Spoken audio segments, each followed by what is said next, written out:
Hello guys, this is leathertoolz. Today I'm to show you leather tool, but it's not a knife. Another flea market find, and the seller told me that this tool was more than 60 years old, and I couldn't believe his words because the condition was so good. It does have some black spots here and there. It's not a perfect condition like you try to find it on a hardware store, but it does have some character to it. So it's such a good condition, and the mechanism and this features was definitely the old antique vintage style, so I bought it, and it's a good size for the leather tool too. Many items that you find in flea market kind of too big or too small for the leatherworking, but this one was just the right size. Okay, so this tool doesn't have any of the maker's mark, so it has no maker's mark. It's just a simple divider you could easily find your hardware store.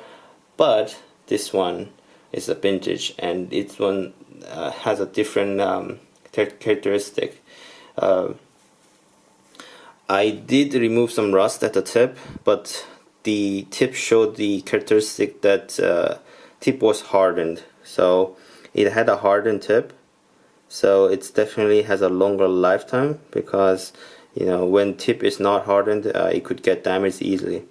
And it was interesting that only the tip, very tip at the tip, was hardened, and the rest of from here to all the way up here it wasn't hardened. So if the tip breaks, I can reshape it, and I may have to reheat treat again. So that was interesting. And unlike my other dividers, this one doesn't have the locking mechanism or any of the adjustment screws and things like that. So this kind of divider only relies onto this fitting, the screws.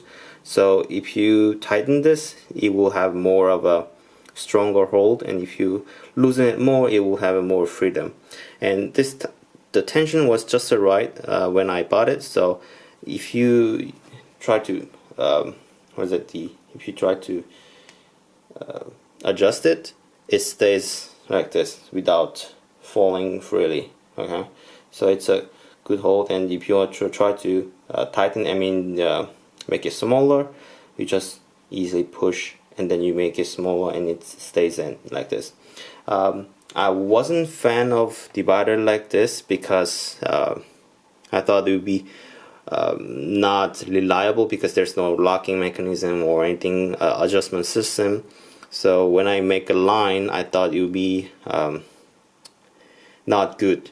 But after getting this type of simple divider, it's so easy, and it's so much convenient that it doesn't have any of the locking mechanism, because it's just a simple that I can adjust really fast and use it really fast. It's a pretty reliable.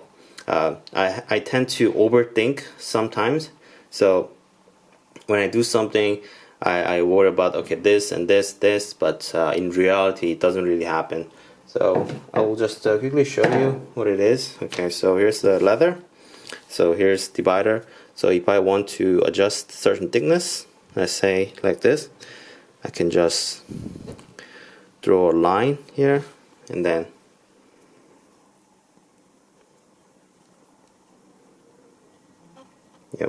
I can just have a line drawn like this. So very thin. And if you need to sharpen the tip, don't try to be too sharp. If it's too sharp, after what I did, it will cut through the leather. So it has to be sharp to make a point like this, but I just made a point, 2-point marks right here. But don't try to penetrate too sharp that it will penetrate the leather, so it's not good. So do enough sharp that it will make a thin line but not cut through the leather. So that was it. So after use, it will develop more patina, and I hope this will be a very useful item for my leather craft. Okay, so thanks for watching as always, and if you haven't subscribed to my channel, please subscribe, and if you like this video, please give me a thumbs up. And if you are interested in other leather tools, you can check out my other videos also. And I hope you have a great day, and I will see you guys next video. Bye bye.